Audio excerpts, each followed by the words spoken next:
everyone, Shiro here, and I wanted to show off a little project that's not only super fun to do, but it's also super easy. I hope to make this into a series, so if you like this, please give it a like or a thumbs up, just so I know that you want more of this kind of content. Thank you so much. So, for this project, we're going to be making some watercolor trees. Here are the things that you'll need for this project. A paintbrush, a sponge, and a kitchen sponge will be just as good as this one. Some watercolor paper, and yes, it does have to be made for watercolors. If you use any kind of paper like computer paper, it will not work on account it can't absorb the water, and you will be just left with a huge multicolored puddle that will not dry.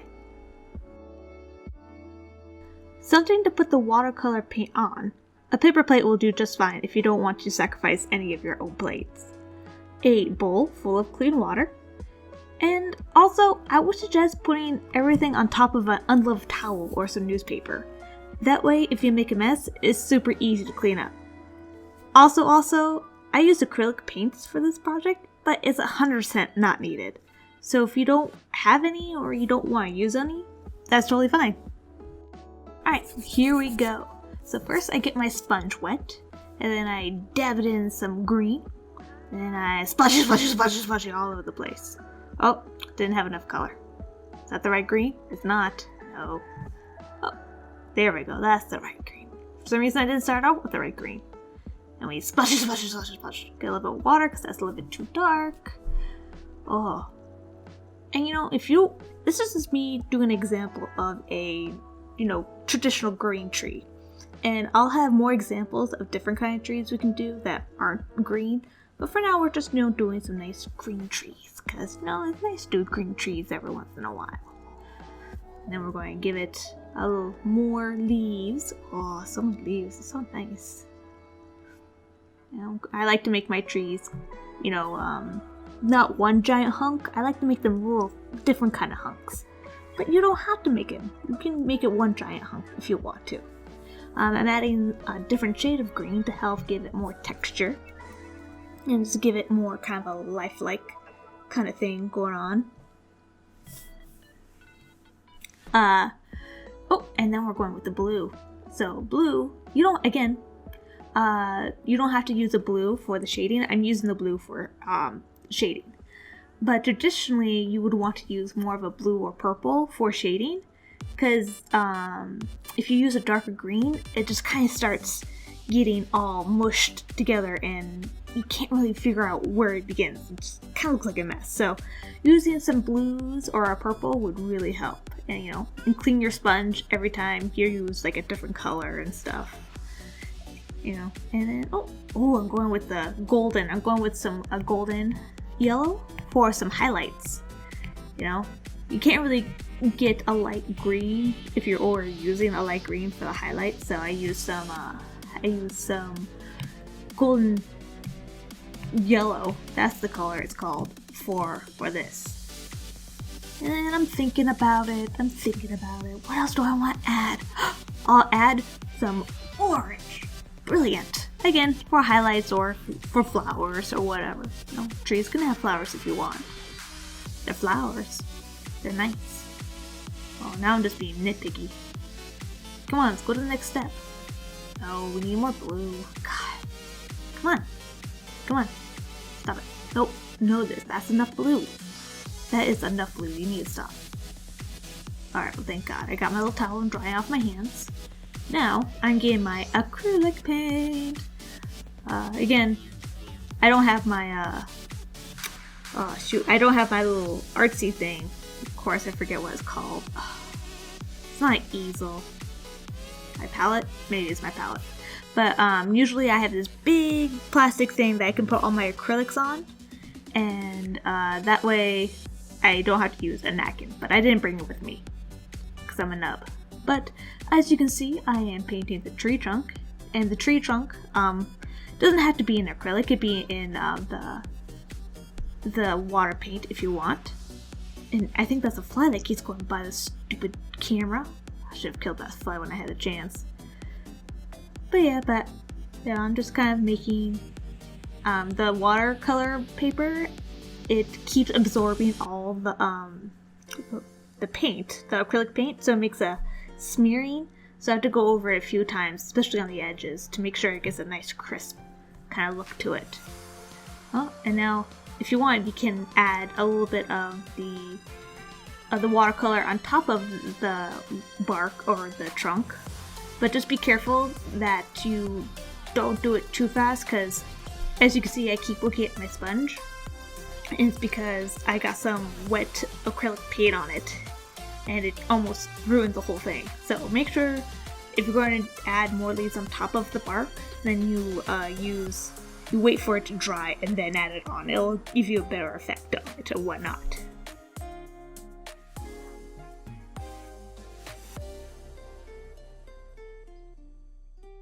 Here, I'll be doing a different kind of tree. This time, instead of like a spring summer tree, we're going to be doing a autumn fall tree. I'm starting off with some yellow, as per traditional for autumn, you know, and I'm making a big fluffy cloud kind of tree like you see in New York and whatnot. So I'm trying to get a really thick color into that, which is kind of hard with watercolor because it's very translucent, as you can see. So I'm using more paint than I am water. And as you can see at the bottom of that fluffy cloud right there, it's still kind of reflecting. That means it's still wet and it hasn't completely absorbed into the paper yet. And that is why you want to use watercolor paint, or watercolor paper, sorry. Because otherwise, if you're using something like computer paper or like graphite paper, it won't absorb all that water very well, and it will just have a huge puddle and it'll be a mess. It won't look good, trust me. So you have to use watercolor paper. Now I'm adding some orange to it just to give it some more, you know, texture, and also as autumn colors. I mean, why the heck not? You know, it's very nice. I always like doing autumn.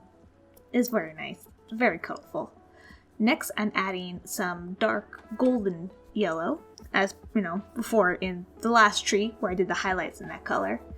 I like to not wait for the whole thing to dry before putting on the next coat of paint, because I like it when the colors blend into each other. It gives it a more natural feeling to me.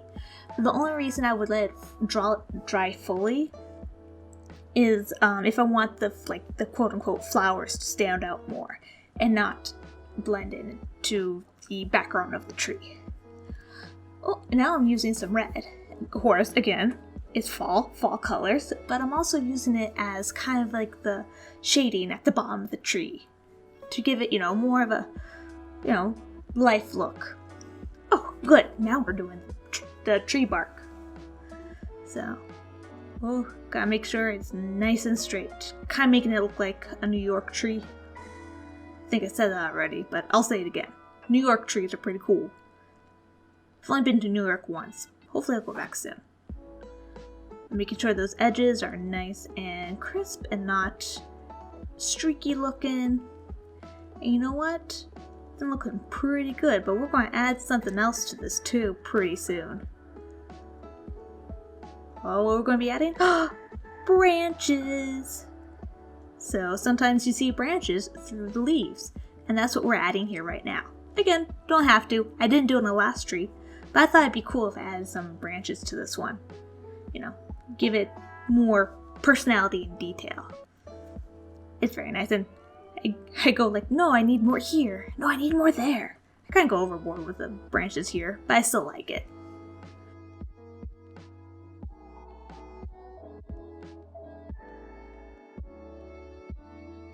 Now, we're going to be going to my favorite kind of trees. The colorful trees, such as purple. So, and also, before you start a new tree, make sure to clean out your water.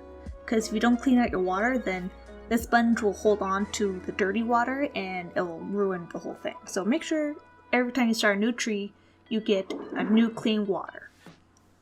Because, you know, life is good with clean water. I think everybody can agree on that. But this time I'm not going to be adding a highlight color. I'm just adding a darker purple. So darker purple, more close, less water, more paint for the darker kind of purple. And then more water, less paint for the lighter kind of purple. But I'm going to be using more than just that, so don't worry. I just really like the purple trees, they're my favorite. Give it some shading, give it some texture, look nice. I think that's enough. I think you can go on now. Yes. Squeeze, clean the sponge. Good, excellent. And now we're going with the dark midnight kind of shading. So again, going with the blue for the shading, but you can also do purple for shading if you want. But I really like this combo. It's one of my favorite combos. I've been doing this for the last 4 nights. Just painting different colors of trees, and the red and the purple ones are my favorite so far. So yeah. See how the colors kind of blending in there at the bottom one? It's not just a strict blue. You can't tell where the blue and the purple begin or end. It definitely gets darker, but you can't see a strict line, separating the two colors. But, it looks so good. I'm so happy with myself. Cleaning that sponge like a pro. Thinking about my life choices. Now I am ready for the trunk. Now I really wanted to go to something really, really bizarre, something very exotic looking, And we actually have trees that look like the trunk part, they look like this. I'm not sure what kind of trees they are, but they have very strange, curvy trunks, and it's very cool. So I really wanted to implement that in my painting for this one. You can see I did a whole big curve. I mean, obviously, but big curve. I'm kind of outlining where I want it to be, how thick and stuff, and making sure I get all the streaks so it doesn't look weird. Wow, I'm doing such a good job. Ooh. Really taking my time on trying to paint that. Making sure it looks nice, taking my time. You should always take your time. If you're rushing, then you're not having fun. And this is supposed to be something fun. If you're not having fun, then don't do it. Because if you're not having fun, then you're getting angry. So I really want this to be something that's fun for you. And then we're going to do one little detail that's different from the other 2 trees. We're adding exposed roots. I know, shocking, exotic, totally cool. And that's when the streakiness of the paint, of the acrylic paint, can really show. So we gotta make sure we take it nice and slow, and make sure everything looks nice and crisp. Ooh, I love those roots. I can't tell you how much I love those roots. If I make it look at the little details.